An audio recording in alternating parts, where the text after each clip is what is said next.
अस्सलाम वालेकुम। मेरा नेम सादिया तारिक है और आज हम पढ़ने वाले हैं ENG 201 लेक्चर नंबर 35। उम्मीद करती हूँ तमाम स्टूडेंट्स बिल्कुल खैरियत से होंगे। आज का लेक्चर हम अपना स्टार्ट करते हैं लैंग्वेज रिव्यू, जैसे कि हमारा आज के लेक्चर का टॉपिक है। सबसे पहले हम आ जाते हैं पैराग्राफ यूनिटी की तरफ। पैराग्राफ यूनिटी क्या होता है? The latest electronic invention still under the development is called adaptive optics. अभी भी जो तरक्की याफ्ता जदीद तरीन इलेक्ट्रॉनिक जो जिद्दत है उसको हम एडॉप्टिव ऑप्टिक्स भी कहा जाता है। जो हमारी एडॉप्टिव ऑप्टिक्स होती है ये एक इलेक्ट्रॉनिक आरा तरीक़ाकार है जो ज़मीन के माहौल के मसख शुदा जो तासुरात को दुरुस्त करने और इस तरह की फल्कियाती अशिया की ज़्यादा तेज़ तस्वीर की इजाज़त देने की सलाहियत रखता है। ज़मीन की फ़ज़ा मुसलसल चमकती रहती है क्योंकि हवा की जेबें हरकत पजीर होती हैं और दर्जा हरारत में बदलाव आता है और इस तरह की चमकती हुई रोशनी की किरणों के एक दूसरे रास्ते के मोड़ने का सबब बनती हैं। दर हकीकत ऐसा है कि बदलता हुआ जो माहौल होता है वो तेज़ी से बदलते हुए ऐनक के तौर पर काम करता है, जिसकी वजह से इमेजेस ख़राब हो जाते हैं। ठीक है, एडॉप्टिव ऑप्टिक्स जो सी हमारी होती है, ठीक है, उसमें से मोटराइज्ड क्वेश्चंस जो होते हैं उसको दूरबीन के सानवी आईने के पीछे तब्दील किया जाता है और माहौल के दफ़ाई असर को रोकने के लिए आईने की सतह को मुस्तकिल शक्ल देना होता है। तो इस तरह से एक पैराग्राफ यूनिटी बन जाती है, एक पैराग्राफ बन जाता है, यूनिटी बन जाती है, यूनिट बन जाता है यहाँ पर। तो ये सारा कुछ यहाँ पर इन्होंने डिस्कस किया है। जैसे कि एक क्वेश्चंस हैं, ठीक है, उसको एक कंप्यूटर के ज़रिए हदायत दी गई हैं जो ऐसे शोबे में कि किसी गाइड स्टार की शोबिया का तज्जिया करता है जितना दूरबीन देख रहा है। इस तरह से इन्होंने बात को कंप्लीट किया। उसके बाद हम नेक्स्ट पर आ जाते हैं टॉपिक सेंटेंस। ठीक है, टॉपिक सेंटेंस क्या है? Time became a key word in the language of physics during the 17th century. ये जो हमारी टॉपिक सेंटेंस आ जाता है, इसकी 17वीं जो सदी है, ठीक है, 17th सेंचुरी है, उसके दौरान जो तबियात जो हमारी तबियात की आप कह सकते हैं उसकी ज़ुबान में वक्त की कलीदी लफ्ज़ बन चुका है। उसके बाद नेक्स्ट हम देखते हैं हमारी टॉपिक हमारा आ जाता है वीक वर्जन क्या है और इम्प्रूव वर्जन क्या है, कि वीक वर्जन क्या है और इम्प्रूव वर्जन यहाँ पर क्या है। तो इसको नेक्स्ट को देखते हैं हम। ये आप रीड करना चाहें तो कर सकते हैं, फर्दर इतना ज़्यादा इंपॉर्टेंट नहीं है, इतना ज़्यादा पेपर में नहीं आता है, जस्ट शॉर्ट क्वेश्चंस आते हैं या फिर आपके MCQs बनकर आ जाते हैं, फिलिंग्स ब्लैंक्स बनकर आ जाती हैं। तो इतना ज़्यादा ये इंपॉर्टेंट नहीं है, बाकी फर्दर आप लाजमी तौर पे ख़ुद भी रीड कर लीजिएगा इसको। वीक वर्जन क्या होता है? जो कमज़ोर वर्जन होती है, ठीक है, वीक वर्जन होती है ये एरोस्पेस जो हमारी है, ठीक है, एक एरोस्पेस व्हीकल है। गाड़ी में ड्रैग को कम करना माली और ऑपरेशनल नताइज के साथ डिज़ाइन का एक अहम गौर है यहाँ पर। उसके बाद जो यहाँ पर आप कह सकते हैं पूर्ली डिज़ाइंड होता है, ठीक है, नाकिस आप इसको कह सकते हैं, नाकिस तौर पर डिज़ाइन किया गया जो रॉकेट है, फेज लेज स्कैन ट्रिपल ईंधन और लॉन्च जो होती है उस पर कॉस्ट लगती है। ड्रैग पर जो एरोडायनामिक ड्रैग को कम करने के लिए यानी कि 1000 RX अहम जोड़ों पर दबाव बढ़ता है। तो इस तरह से इन्होंने वीक वर्जन के बारे में डिस्कस किया कि वीक वर्जन क्या होगा। उसके बाद इम्प्रूव्ड वर्जन क्या होगा कि reducing the drag in an aerospace vehicle is an important design consideration, के जो हमारी एरोस्पेस है, ठीक है, यहाँ पर बेहतर एक वर्जन हम कह सकते हैं। इम्प्रूव्ड वर्जन में क्या डिफरेंस यहाँ पर आ जाएगा कि एरोस्पेस जो गाड़ी है उसको ड्रैग को कम करना एक अहम डिज़ाइन पर गौर करना है। उसके बाद नेक्स्ट हम चले जाते हैं नेक्स्ट पॉइंट की तरफ। तो पैराग्राफ डेवलपमेंट क्या चीज़ है? अब पैराग्राफ डेवलपमेंट की हम तरफ आ जाते हैं कि पैराग्राफ डेवलपमेंट क्या है। जो पैराग्राफ डेवलपमेंट है वो develop paragraph is a variety of pattern that reflect your thinking about the material. जो मुतद नमूनों में पैराग्राफ तैयार करें जो मवाद के बारे में आपकी सोच को जाहिर करते हैं। जैसे जैसे आपके अनवान और, ठीक है, आपके जो टॉपिक्स होते हैं, ठीक है, टॉपिक सेंटेंस हो गए, उसके मावन जुमलों को लिखते हैं, अपनी सोच को तश्कील देने के तरीके की तलाश करते हैं। आप किस तरह से स्ट्रक्चर बनाते हैं अपनी सोच का, थिंकिंग का, तो उसको तश्कील दे रहे हैं। जहाँ एक मुसन्नफ़ जो है, एक जो यहाँ पर आप कह सकते हैं जो मुसन्नफ़ है, ठीक है, लिख रहा है, तो उसके जो वाक़यात का सिलसिला बयान करके अपने मवाद को, अपने मटेरियल को आगे बढ़ाता है। ठीक है, उस दूसरा जो सा है वो फिज़िकली यहाँ पर डिस्क्रिप्शन जो होती है उसको पेश करता है और दूसरा इस मौजू का तज्जिया करता है। यहाँ पर उन्होंने फिर एग्जांपल दी है कि एग्जांपल में किस तरह से एक यहाँ पर पैराग्राफ पेश कर रहा है, ठीक है, अपनी थिंकिंग को बयान करने के लिए, और दूसरा उसको आगे भेज रहा है। तो नेक्स्ट हमारा आ जाता है नरेशन। अब नरेशन क्या होता है कि बयान करना, कोई भी चीज़ हम बयान कर रहे हैं तो वो क्या है। Use narration to establish a series of events that tells the reader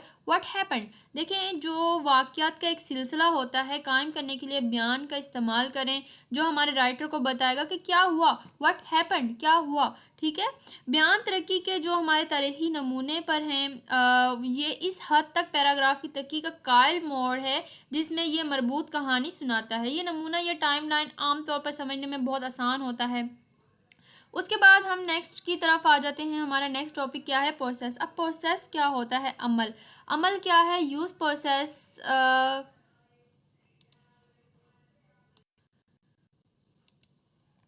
Process. Use process is paragraph to develop the sequence that describe how an action is carried out or how something works. देखें, यहाँ पर बात वैसे ही clear हो रही है कि जो हम अमल कर रहे हैं, जो प्रोसेस कर रहे हैं, वो पैराग्राफ में अमल को किस तरह से तसलसल कर रहा है। ठीक है। एक सीक्वेंस उसका तैयार करने के लिए इस्तेमाल करें जिसमें यह बताया गया है कि अमल कैसे होता है या कुछ काम कैसे होते हैं। जैसे यहाँ पर एक पैराग्राफ में मदरजा झेल जो फॉलोइंग पैराग्राफ है हमारा, उसमें एक आम फिज़िकली मुज़ाहिर के एक मखसूस तरतीब वार इलाज को ज़ाहिर करता है कि अमल जो है वो फ़ेल की हरासती को नोट करें, जैसे तलाश करना, ठीक है, रकम और फरहम करना। तो इस तरह से find, sample, sums and provides, तो ये चीज़ें उन्होंने प्रोसेस में शो की हैं। तो ये एग्जांपल आप रीड आउट कर सकते हैं अगर करना चाहें तो। बाकी इतना ज़्यादा इंपॉर्टेंट नहीं है स्टूडेंट्स। आप लोगों ने करना क्या है, अपने टॉपिक्स को क्लियर करना है। जो भी टॉपिक्स आ रहे हैं, पेपर इतना ज़्यादा डिफिकल्ट नहीं होता है, इसका ईजी होता है, पास्ट पेपर में से बहुत ज़्यादा आता है और एमसीक्यूज़ काफ़ी ज़्यादा आते हैं। तो जो मोस्ट इंपॉर्टेंट है वही मैं आज यहाँ पर डिस्कस कर रही हूँ।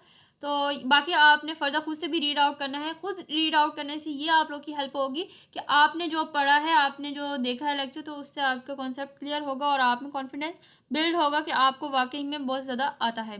उसके बाद आ जाता है डिस्क्रिप्शन। अब डिस्क्रिप्शन क्या है, डिस्क्रिप्शन जो तफसील होती है यहाँ पर। Use description prose to provide a physical picture और a functional view of subject. जो फिज़िकल तस्वीर या इसकी मौजू का, एक टॉपिक का, ठीक है, अमली नज़रिया फ़राहम करने के लिए वज़ाहती नसर होती है, उसका इस्तेमाल करें। जो फ़िज़िकल वजाहत इस मौजू की जो शक्लें होती हैं, ठीक है, मटेरियल हो गया, मकाम हो गया, पोजीशन हो गई, शेप्स हो गए, आइडेंटिफाइंग होगी, तो उसकी जो निशानदेही करके तस्वीर एक तैयार करती है। इस तरह की जो नसर होती है, इस तरह की जो डिस्क्रिप्शन होती है, ठीक है। तो प्रोज होता है हमारा, उसकी तजियाती जो उसकी गद्दी की मज़ीद वसी शक्लों के ख़ाम माल का काम करती है। उसके बाद हमारा आ जाता है बाउंड्री लेयर टेस्ट सेशन। तो ये आप पढ़ना चाहें तो पढ़ सकते हैं। बाकी हम नेक्स्ट की तरफ आ जाते हैं, एनोलॉजी। अब एनोलॉजी क्या है हमारा, यहाँ पर मुशाहबत कहना आप कह सकते हैं, मुशाहबत किसी चीज़ से करना, ठीक है। Use analogy to explain one object to process in terms of another. देखें, किसी चीज़ या दूसरे के मामले में अमल की वजाहत के लिए तशबीहात का इस्तेमाल करें। अब आपने एक एनोलॉजी, तशबीहात आपने उर्दू में पढ़ा होगा काफ़ी ज़्यादा, तो तशबीहात का इस्तेमाल करते हैं, ठीक है। तशबीहा देते हैं कि एक चीज़ को दूसरे से कंपैरिजन कर देना, ठीक है, कि वो चीज़ इससे अच्छी है। तो ये चीज़ हम हमेशा पढ़ते आगे हैं, ठीक है। तशबीह की काबिलियत की आम तौर पर लतीफ़ फैसले का एक नुक्ता नज़र होता है। कुछ तशबीहात दूसरों के मुकाबले में ज़्यादा दुरुस्त हैं कि एक चीज़ दूसरे से ज़्यादा अच्छी है। Some analogies are more valid than others, ठीक है। ये वही बात आ गई कि दूसरी चीज़ उससे अच्छी है, कंपेयरिंग कर रहे हैं आप। Comparing to able the space shuttle is not likely to be effective analogy. देखें, जो कुछ तशबीहात जो उनसे होते हैं वो दूसरे के मुकाबले में ज़्यादा दुरुस्त हैं। खलाई शटल से सेब का मुआवजना करना, ठीक है, मुमकिन तौर पर एक मौसर तशबीह नहीं है। हाईवे सिस्टम के हवाले से इंटरनेट की वजाहत करना बेहतर नज़ीर पैदा कर सकता है। तो इस तरह से इन्होंने मुशावरत दी है कि एक चीज़ दूसरे से बेहतर है। तो यहाँ पर इन्होंने एग्जाम्पल में क्लियर किया हुआ है कि किस तरह से एक चीज़ दूसरे से बेहतर शो की हुई है। उसके बाद हम नेक्स्ट की तरफ आ जाते हैं, कॉज एंड इफ़ेक्ट। अब कॉज और इफ़ेक्ट क्या है, वजह क्या है और उसका एक कॉज, वजह जो बनी, एंड इफेक्ट और असर क्या हुआ उसका। Use cause and effect in paragraph when you are tracking the development of one situation और event out of one another. देखिए पैराग्राफ में वजह और असर का इस्तेमाल करें जब इफ़ेक्ट, कॉज एंड इफ़ेक्ट का आप लाजमी तौर पर अपने पैराग्राफ में इस्तेमाल करें जब आप किसी ऐसी सूरत हाल या किसी दूसरे वाक़ये की तरक्की को देख रहे हों। वजह और असर पैराग्राफ की नशोनुमा का एक तज़ियाती मोड है, ठीक है। ये ज़ाहिर करने की कोशिश करता है कि वाक़या दूसरों के ज़रिए किस तरह मुतासिर होते हैं या इसकी वजह से किस तरह से, जो फॉलोइंग पैराग्राफ में भी यहाँ पर दिया गया है कि डेवलप कर रहा है यहाँ पर, कि तरक्की की वजूहात से पीछे होने वाले जो तासुरात से जो उसकी दिलकशी है, ठीक है, उसका जो इफ़ेक्ट है, पैटर्न है, तो वो क्या है, ठीक है। तो सारा कुछ आप अपने पैराग्राफ लिखें तो कॉज एंड इफेक्ट लाजमी लिखें, वजह लिखें ताकि, और उसका असर भी लिखें कि आपके पैराग्राफ में शो हो कि इसकी वजह क्या थी और उसका असर क्या हुआ, ठीक है। अगर आप कोई चीज़ लिख रहे हैं तो उसको ठोस पॉइंट पर लिखें। उसके बाद नेक्स्ट हम आ जाते हैं कंपैरिजन एंड कंट्रास्ट। कंपैरिजन क्या है, मुआवजा, और कंट्रास्ट आ जाता है उसके बरक्स। कंपैरिजन, कंपैरिजन करना किस चीज़ से, कंट्रास्ट बरक्स भी कह सकते हैं आप। Use comparison contrast to develop a topic by examining its similarities और dissimilarities to another thing, process और स्टेट। देखें, किसी और चीज़, अमल या हालत से मुमासलत या मुमासलत की जांच करके किसी मौजू की तरक्की के मुआवजा और इसके बरक्स इस्तेमाल करें।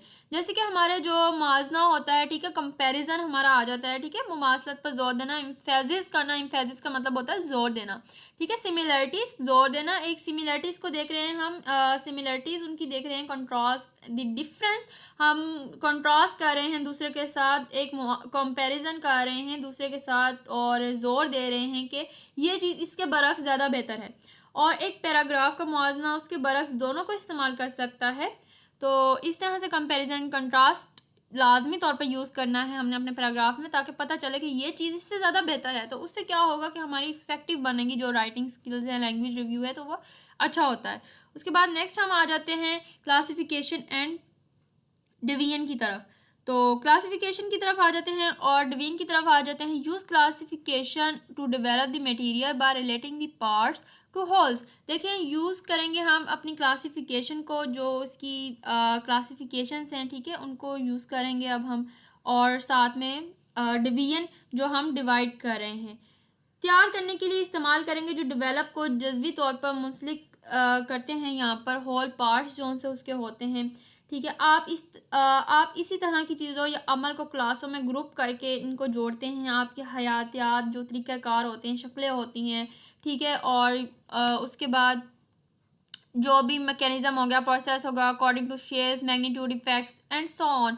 तो ये सारा कुछ यहाँ पर आ जाएगा, जो भी हम यहाँ पर यूज़ कर रहे हैं, जो हमारी दर्जाबंदी सबक के नसर की हिकमत अमली है, किसी मज़ामीन की खतूत को इसकी ज़रूरी इकसाम की तफसील से ज़ाहिर करने के लिए एक मुअस्सर नुक्ता नज़र है।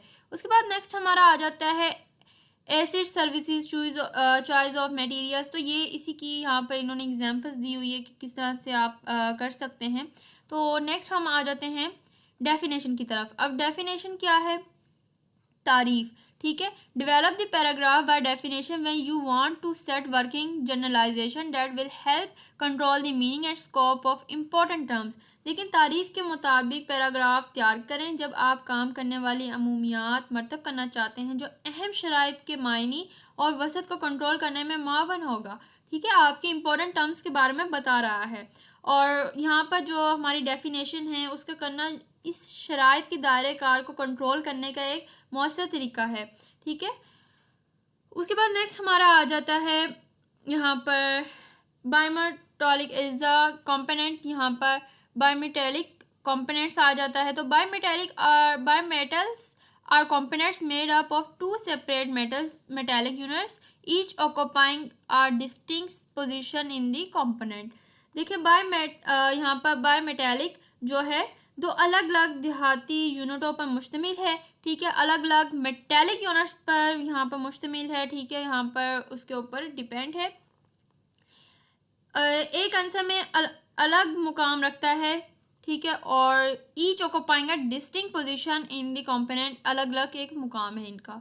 उसके बाद नेक्स्ट हम आ जाते हैं एनालिसिस। अब एनालिसिस क्या है, यहाँ पर जो तज्जिया कर रहे हैं हम, Analysis examines a subject by evaluating one of its aspects, weighing evidence and possible causal linkages। देखें, तजिया इसके पहलुओं में से एक जायज़ा लेते हुए एक मजमून की जांच पड़ताल करना है। वज़न के सबूत को, ठीक है, उसके जो पैराग्राफ की डेवलपमेंट है, ठीक है, उसके जो वज़न हो रहा है उसके वज़न के सबूत और उसकी मुमकिन वजह से राब्ते के पैराग्राफ की तरक्की की दूसरी शक्लों ख़ास तौर पर दर्जा बंदी और तकसीम से मिलता जुलता है। एनालिसिस इतना ज़्यादा इंपॉर्टेंट नहीं है, बस मैंने जैसे आपको डेफिनेशन बताई है इसकी, बाकी आप इसको खुद रीड आउट करना चाहें तो कर सकते हैं, बाकी ये इतना ज़्यादा पेपर में नहीं आता है। उसके बाद आ जाता है नुमेरिकेशन, गिनती, ठीक है, numeration. Use numeration in a paragraph when you want to itemize a list of set of topics of a series some kind. देखिए आप गिनती या न्यूमेरिकल लैंग्वेज लेकर आ सकते हैं अपने पैराग्राफ में, अगर आप चाहते हैं कि आपकी लिस्ट जो टॉपिक्स की है वो बन जाए, ठीक है, काइंड बन जाए, सीरीज़ बन जाए, ठीक है, पावरफुल वे हो जाए, आपका एक एस्टेब्लिश हो जाए आपकी सीरीज़ का, ठीक है, ऑब्जर्वेशन करने के लिए, उसको जोर देने के लिए किसी एलिमेंट के लिए, तो आप रेकमेंड कर सकते हैं, वहाँ पर आप गिनती को भी लेकर आ सकते हैं। उससे क्या होगा कि आपकी जो पैराग्राफ है, लैंग्वेज है, वो ज़्यादा इफ़ेक्टिव बन जाएगी। तो यहीं पर था हमारा आज का लेक्चर। हाँ बिल्कुल, आज का लेक्चर हमारा यहीं पर था और यहाँ पर हमारा लेक्चर आज का एंड होता है। जो आपने बेसिकली याद करना है आज के लेक्चर में वो यही है कि न्यूमेरिकेशन की आपको डेफिनेशन आनी चाहिए, ठीक है, और एनालिसिस की डेफिनेशन आनी चाहिए। आपको बस पता होना चाहिए कि किस डेफिनेशन में क्या मतलब है, ठीक है। कोई भी यहाँ पर जो मोस्ट इंपॉर्टेंट डेफिनेशन थी वही मैंने आपको आज के लेक्चर में बताई हैं, बाकी इतना ज़्यादा इंपॉर्टेंट नहीं है। फर्दर आप खुद भी इसको रीड आउट कर सकते हैं हैंड आउट को, ठीक है। इतना ज़्यादा ये डिफ़िकल्ट नहीं है। पेपर्स में जो बहुत ज़्यादा आता है वो फीलिंग्स की ब्लैंक्स आ जाती हैं, ठीक है, कुछ डेफिनेशंस आ जाती हैं और एमसीक्यूज़ आ जाते हैं। तो एमसीक्यूज़ आप लोगों ने लाजमी तौर पर करने हैं। आपने हैंड आउट को लाजमी तौर पर रीड आउट करना है। हैंड आउट को रीड करने का मकसद यही है कि आपके एमसीक्यूज़ कहीं से भी बनकर आते हैं, ठीक है। एमसीक्यूज़ आपके बनकर आते हैं और लाइंस दी होती हैं आपकी बुक्स की, और उसमें से आपको कहा जाता है कि इस लाइन का इसको फिलअप करें, इस लाइन को फिलअप करें, और यही आपकी 2 मार्क्स का शॉर्ट क्वेश्चन भी बनकर आता है स्टूडेंट्स, कि आपने इस लाइन को फिलअप करना है और ये किस लाइन की डेफिनेशन है। इस वजह से मैंने इनकी डेफिनेशंस कराई हैं, जैसे कि ये आउटलाइन है और इनकी डेफिनेशंस मैंने आपको बताई हैं। और बताने का मकसद यही था क्योंकि यहाँ से इनकी डेफिनेशन से ही एमसीक्यूज बनकर आते हैं और शॉर्ट क्वेश्चंस बनकर आते हैं, तो आपने इनकी डेफिनेशंस को बिल्कुल भी स्किप नहीं करना है। अगर लेक्चर अच्छा लगा तो फ्रेंड्स के साथ शेयर जरूर कीजिएगा, चैनल पर नहीं हो तो चैनल को सब्सक्राइब जरूर कीजिएगा, अपने फ्रेंड्स के साथ लाजमी शेयर कीजिएगा। अपना बहुत ज़्यादा सारा ख्याल रखिएगा। मिलेंगे नेक्स्ट लेक्चर में। वालेकुम अस्सलाम, अल्लाह हाफिज़।